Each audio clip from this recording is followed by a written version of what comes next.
Every class has that one student who lights up the whole room just by walking in, and also that one guy who sits in the back like he's invisible and nobody even bothers to learn his name. But what if those two stories collided? That's exactly what happened with Maki, a lonely, forgettable nerd, and Umi, a stunning, popular girl. A friendship absolutely nobody saw coming. It's springtime. Inside the classroom, the teacher introduces herself to the class and immediately kicks things off with that dreaded first day ritual, the personal introduction. Every student gets a sheet of paper to write a little about themselves, and the teacher draws them randomly to decide who goes first. And the first one up is Maki.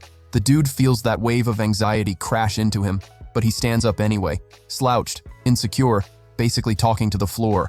On his sheet, he wrote that he likes gaming, though he doesn't have a super specific preference. The teacher asks if he has any plans for the weekend. Plans? Maki? Every single Friday looks exactly the same. Mom's at work, he's home alone, orders a pizza, cracks open a soda, and games non-stop in front of the TV. When he gets tired of that, he watches videos on his computer. And movies? The guy is all about shark movies, crocodile flicks, giant monster in the water type stuff. For some reason, that last part catches Umi's attention. Next up is you. She shoots out of her seat with this insane amount of energy, and instantly, the whole class starts buzzing. Yu's angelic looks were just impossible to ignore. The way her hair moved, the way she carried herself. She introduces herself with so much enthusiasm, mentions she transferred from an all-girls school but wanted to spend high school in a mixed setting. Then she wraps Umi in a big hug. They went to the same school. Yu basically drags Umi into doing her own intro too. Umi says with mild irritation that yeah, she came from the same school as Yu, and having to deal with her again was honestly kind of a drag. Some guys whisper in the back, "Bro, this class was absolutely stacked." Maki watches the two of them and thinks, yep, those two would be the center of attention for the rest of the year. Not that any of that had anything to do with him, obviously. And sure enough, Maki stayed on the outside looking in. He'd always been a loner, all the way up to high school. The daily routine of a popular person is a completely different world, right? But for a loser like Maki, it was school, home, and on free days, locked in his room. He was used to it. Not that he liked it, of course. For a while, all he really wanted was just to laugh and hang out with friends after school. That's it. Nothing crazy. Meanwhile, Yu was nuzzling her head against Umi and going on about all kinds of nonsense. Guys wouldn't stop talking. The two of them together were seriously hard to ignore. Yu's smile was just ridiculously contagious. But then one guy whispers, "Umi's gorgeous and super chill too. It's just that standing next to Yu, she kind of fades into the background a little."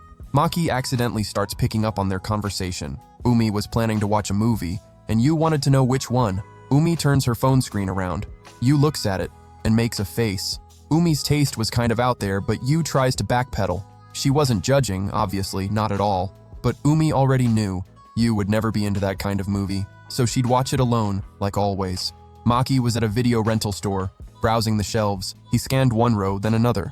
Made up his mind, went for a classic, reached out his hand and, oops, his fingers touched someone else's. He apologized, still not really looking up. It was Umi. She'd been right next to him the whole time, and the nerd hadn't even noticed. The two of them talk for the first time. Maki remembers and asks if she didn't have something going on today. Umi steps a little closer. So he'd been eavesdropping on her conversation with Yu? She tells him that's not cool, but honestly, it was kind of hard not to hear. Those two were loud as sirens. Umi apologizes for her chaotic best friend, but about that thing she'd mentioned to Yu, it was sort of true. The real reason she hadn't gone out with Yu was Maki himself. Umi had something to sort out with him. She pulls a piece of paper from her pocket. It was that self-introduction sheet from class. The two of them had a crazy amount in common: skills, interests, hobbies. Umi had been looking for exactly this, someone like her. But during the class introduction, she hadn't wanted to let any of that slip. She kept it to herself. Then Umi asks which movie Maki would recommend. She was new to this whole genre. Since day one of school, she'd wanted him to show her the ropes. Maki hands her a DVD. Piranha Shark. Umi's face says it all. What does a piranha shark even mean, bro? And just like that, the two of them start going back and forth trading the nerdiest movie takes. Just like that, without anyone around to notice. The friendship between Maki and Umi quietly began. The three popular girls glide down the hallway, Yu, Umi, and Nina, passing right by Maki. His phone buzzes. Umi glances back with a small, sneaky smile. On the screen, Umi hitting him up to hang out. That afternoon, Umi shows up at his place. Maki had already ordered the pizza. She pulls a soda and some chips out of her bag and asks what he got. The two of them start rattling off the pizza toppings at the exact same time, completely in sync, proof that their taste really was identical. Cheers to Friday. Pizza spread out on the table, controller in hand, game fired up. Battlefield Star, 1-on-1. Umi was absolutely convinced she was about to destroy Maki, hand him a loss he'd never forget. Last time she'd dropped every single match, but that did nothing to shake her confidence. The pizza slices kept disappearing. The game was pure suffering for Umi, and a total breeze for Maki. Game over. Umi nearly takes her frustration out on the floor, but Maki tells her to chill. Don't mess with the neighbors downstairs. She begs for a rematch, eyes watering. It was already late at night when Umi finally headed out. Maki grabbed the cups and she handled the floor. That's when Maki, totally by accident, glanced at Umi's figure.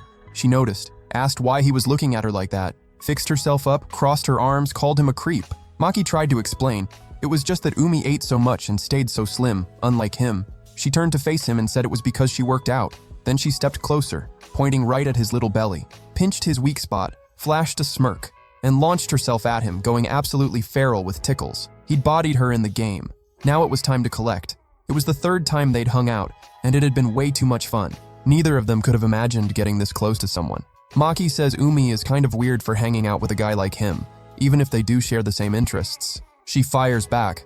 Maki was way weirder for inviting a girl over to his place right off the bat, but he only had games on the brain, so what could you do? Umi invites Maki to actually go out sometime, for real this time. Maki tells her to hold on and asks if she actually wants to leave the house. Obviously, students need to breathe once in a while, right? Go shopping, grab food, hit up an arcade.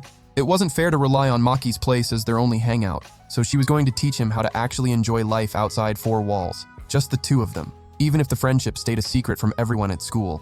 It was a necessary call. If anyone found out, it would turn into annoying drama one way or another. Umi promised she'd figure out a way to make their meetup fly under the radar, even if they bumped into someone. They were young, they needed a little thrill in their lives, and if someone did find out, they could just own it. That honestly wouldn't even be the worst thing. Umi jokes that she'd just tell everyone at school they were dating. Simple. Maki, completely deadpan. But, we're not dating? At home, Maki asks his mom Masaki for more allowance since he's going out with a friend. Ms. Masaki literally cannot process this. Had her hearing gotten worse? Was someone shaking down her son for money? Was this an imaginary friend? Of course not. Maki had actually made a real friend. Ms. Masaki opens her wallet on the spot and hands her son a fat stack of cash, absolutely beaming. In their chat, Maki and Umi exchange messages with disguised profile pics. His, a soda can, hers, a shark. They confirm how much spending money they're each bringing. Could not be more low-key. Back in class, the three popular girls are chatting while Maki settles into his seat. He glances over at Umi, and she gives him this tiny little hand signal. You clock something's off. Umi plays it cool. Just a little itch. Lunchtime. Maki eating alone as usual. He's sitting there wondering if he's actually a good friend to Umi. Then he notices some commotion nearby. Some guy was about to shoot his shot right there. Maki's first instinct was to bounce before things got weird. But then Umi's two friends appear out of nowhere. Yu faceplants onto the floor, notices Maki there and talks to him. Nina, on the other hand, had no idea who the guy from their own class even was. Whatever.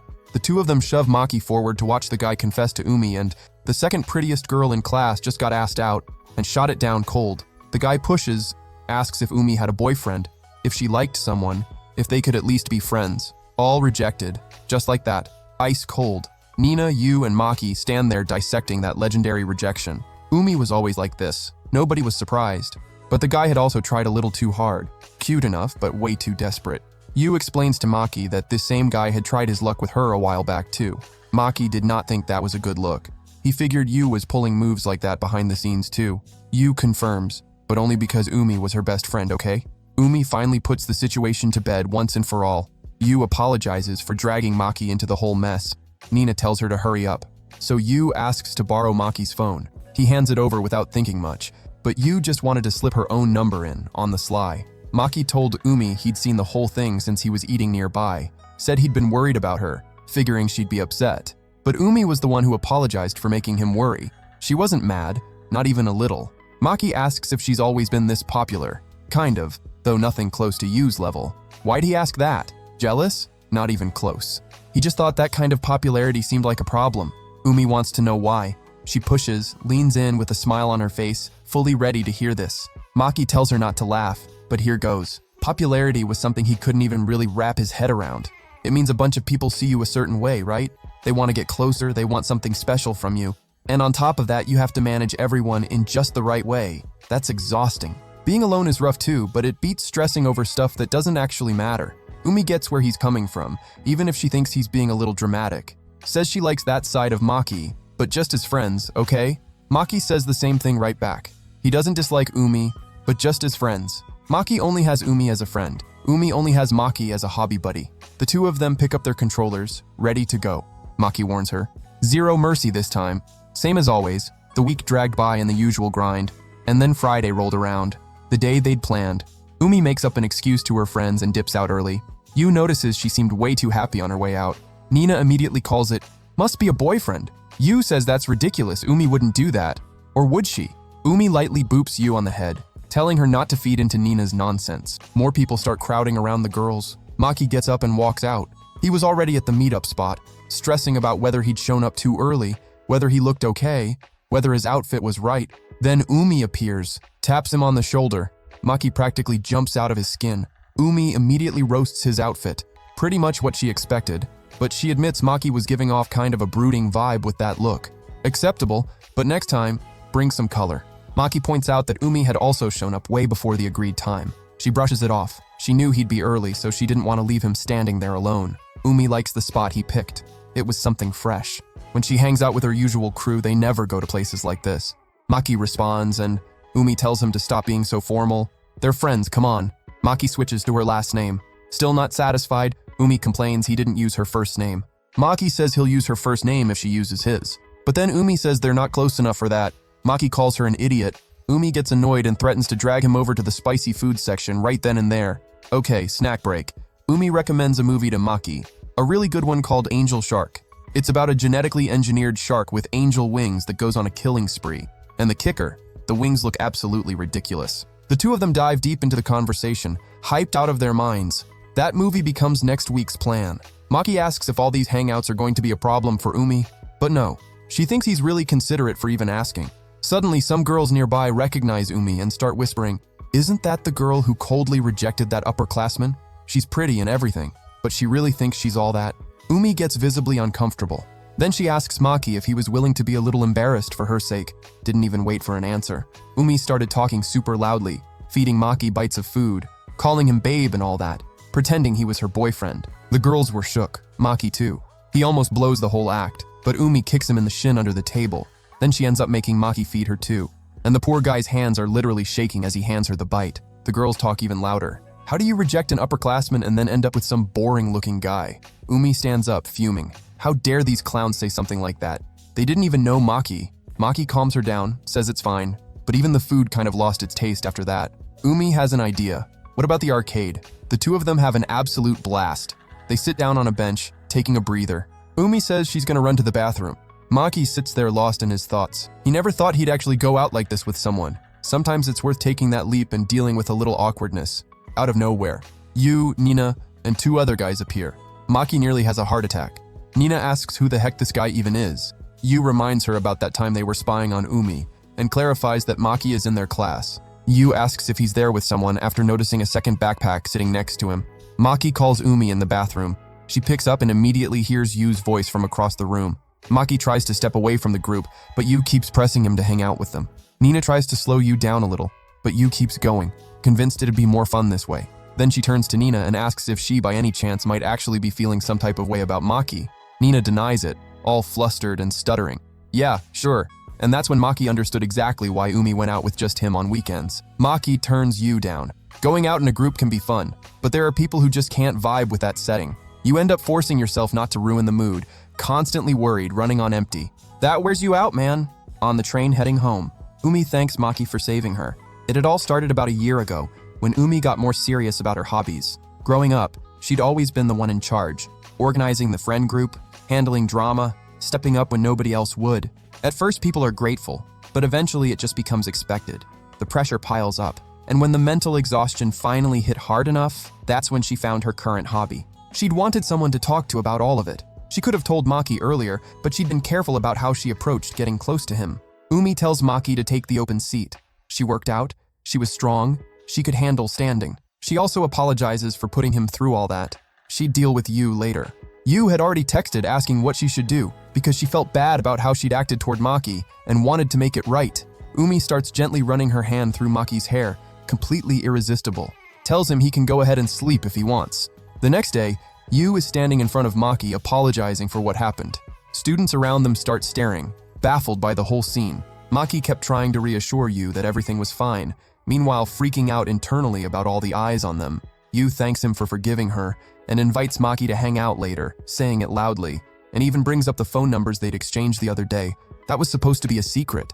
The surrounding students stare at the potential couple with completely confused expressions. Umi, Yu, and Maki walk together to have a little talk. Yu opens up a bit about Umi. She had absolutely no idea the two of them had been hanging out. The two girls notice they're being tailed by Nina. That girl had the most suspicious energy ever.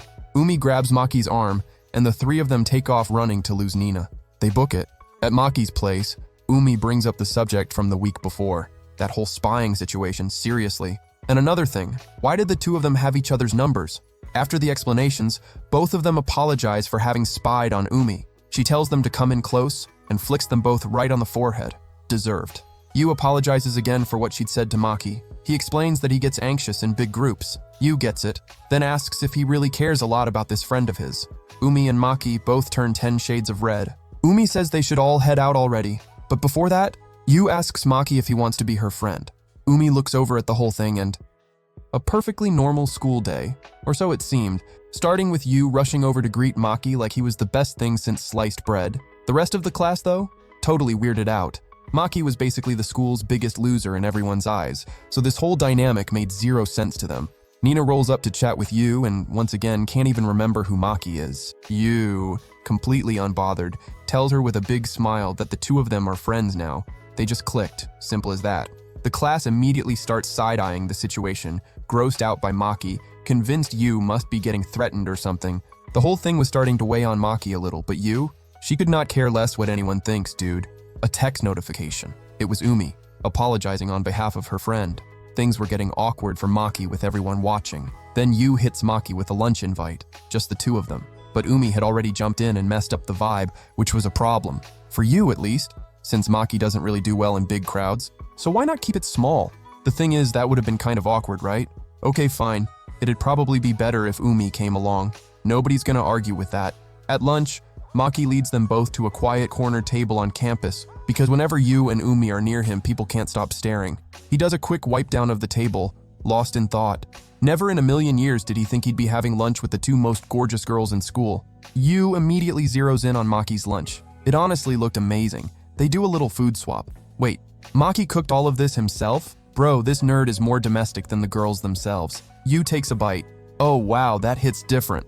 Even Umi gets curious. She sneaks a little taste and it's so good it honestly feels unfair. Maki's got a whole dessert game going on, and that gets Yu's full attention. The best thing he's ever made was a souffle pancake, which immediately crushes Yu's dreams. She'd been low-key thinking she could take him in a bake-off, but nope. The competition was over before it even started. Following a recipe step by step while watching a YouTube tutorial sounds easy, but not for Yu, which is a bummer, because she's been craving pancakes so bad. So Maki offers to make some for her. Win. Every single happy button in her brain just got pressed at once. Yu asks if she and Umi can come over that same day. Obviously, yes. Yu bolts out of there like a golden retriever who just heard the word walk. Undeniable. Umi hangs back with Maki and takes the chance to ask him something real. Whether all the jealousy from their classmates over this friendship was getting to him. Maki, just like Yu, is totally over it. He was already flying solo before any of this happened. Umi adds one more thing. If anyone ever comes at him, don't hesitate to let her know. It was something she couldn't fully predict, after all. Yu's basically considered the hottest girl in school. Maki's not really here for that kind of talk. All this stuff about Yu being number 1 and Umi being number 2. To him, it's just bored students with too much time on their hands. As Umi walks away, she throws something out there almost casually, that even as a girl herself, she sees something really special in Yu. So sooner or later, Maki was going to fall for her too. But what exactly did Umi mean by that? A little while later, in the girls' locker room, Nina pushes Yu on it. How does she even like Maki that much? Yu says Maki's genuinely a good person. He has his own opinions, sees things differently. She even tells Umi they're kind of alike. A hint of a blush creeps onto Umi's face, and that was a good sign. It was already getting dark when the girls showed up at Maki's place. He served the pancakes he'd promised, and both of them were blown away. Maki was seriously talented in the kitchen. Even when Yu follows the recipe to the letter, her pancakes always come out wrong. Umi says it's because she just half-heartedly throws everything together. Yu fires back immediately, bringing up the charcoal cookies Umi had made on Valentine's Day. It wasn't Valentine's Day, it was just a friend gift exchange at school. Maki takes the opening to ask, why did the two of them transfer schools? They used to go to the most prestigious all-girls school in the area. Anyway, game time. Yu was way too good, there was no way this was her first time playing. Umi was getting visibly frustrated, and just to twist the knife, Yu beats her with some random move she'd literally just discovered. Even she had no idea what she'd done. Maki got eliminated too. He scoots over to Yu to learn this broken technique. Umi watches the two of them huddled together, looking like she has 1,000 thoughts running through her head all at once. Later that night, the girls head out from Maki's place. Halfway down the street, Yu suddenly realizes she forgot something. She'd wanted to do something to thank Maki, but totally spaced on mentioning it. Maybe grab food together sometime. Something like that. Umi immediately says she'll sit that one out, feeling like a third wheel, since Yu clearly just wants to get closer to Maki on her own. Yu pulls out her phone and asks Maki if he's free Friday. That question hits Umi somewhere she wasn't expecting. Of all days, Friday. The call ends, and Yu announces that Maki's already got plans Friday. That lands right in Umi's chest. She feels this pull to go back to him. She tells Yu she forgot her phone and slips away. Umi rings the doorbell, and the second Maki opens the door, she grabs his nose and squeezes it hard, happy that he'd stayed loyal to their special day together. She doesn't say anything else, just waves and sprints away. Friday finally comes. Maki and Umi are playing games. But what Umi actually wanted was to read manga in Maki's room. He'd just gotten a new one, never read it, so the two of them settled in to read together. In his room, sitting on the bed, totally absorbed in the story. What a wild ending. They go through one volume after another. Time keeps slipping by. Maki finishes another one, gets up to make some coffee, but when he glances back at his bed, there's Umi, completely knocked out. Maki leans back too, and drifts off right next to her. He wakes up to a girl's voice. He starts to apologize to Umi for falling asleep on her, but the voice was coming from behind him. So this girl's name is Umi? Maki spins around. It's his mom, already demanding answers, and he knew immediately he was so done. Masaki, Maki's mom. She's already on the phone with Umi's mom, asking permission for Umi to spend the night since it's way too late to be heading home now. Masaki tells Umi she can borrow some of her clothes after she showers. Umi is mortified by the whole situation, but Maki tries to reassure her. No big deal. Umi heads off to take her well-earned shower. Maki tries to duck out too, but Masaki blocks him. She still wants answers. She says she'd been noticing a hint of perfume every time she came home from work lately, and now she wants to know exactly how long Umi had been coming around without her knowledge. Maki says there's nothing to stress about. Yeah, Umi had been coming over for the past 2 months, but she's just a friend. Masaki trusts her son, but wants him to be careful, because at the end of the day, Umi is a girl. Maki shuffles back to his room, a little on edge and restless. Umi knocks and steps in wearing his hoodie. Masaki's clothes hadn't fit her quite right. Maki tries to slip out to sleep on the couch. Umi tells him to hold on. She's not tired and just wants to talk for a bit. He gets nervous. They chat about the random nap they'd both taken earlier, and soon enough they land on something that actually matters. They need to talk to you about all of this. It just has to be the right moment. This time Maki really does head for the door. It's time to sleep, man. Umi calls out one last time. Good night. They both go red in the face. Too cute. The next day, Umi walks Maki over to her house. Maki is nervous, naturally. He was about to meet his potential future mother-in-law, basically. Umi's mom opens the door and welcomes them both in. Maki introduces himself a little over the top, but whatever. She introduces herself too. Sora, mother of this chaos gremlin right here. Sora starts with Umi right away, not trying to be harsh. She just didn't want her disappearing without a heads up. All she asked was that Umi let people know so nobody's left worrying. And then comes the big one. Maki, how exactly did you and Umi get close? Sora had already asked Umi the same thing before, but Umi had completely shut it down. None of anyone's business. Maki almost spills everything, but Umi absolutely will not let that happen. Why couldn't Sora know? I mean, this was Umi's first boyfriend. Curiosity's natural, right? Umi is a whole cocktail of stress and embarrassment, frantically signaling Maki to drop it. She disappears into the kitchen and comes back with a peach to diffuse the tension. A peach. Sora pokes fun at Umi's face again. Aw, how sweet. Peeling a peach for her boyfriend even though she's such a disaster in the kitchen. Then she turns to Maki with one simple ask. Take care of Umi from here on out. As chaotic as she is, she's a good girl. Sora cranks up Umi's suffering even further by inviting Maki to stay over. Pure evil. Weekend's over, back to school. The teacher kicks things off with a raffle. The school had a festival coming up and needed student reps. She already knew nobody would volunteer, so raffle it is. Maki gets drawn, male representative. The class immediately starts roasting, saying whoever the girl was that got picked alongside him was seriously unlucky, having to stand next to a loser like that. The girls were panicking. Nobody wanted to be paired with Maki, especially Nina. All of it was slowly getting under Umi's skin. The girls went up one by one to grab their slips, visibly relieved not to have been picked. Maki had seen this coming. It still stung. And then, heavy footsteps, a rush of air, and a presence that completely locked Maki's attention. It was Yu, walking straight to the front of the room. She had a lot to say to these clowns.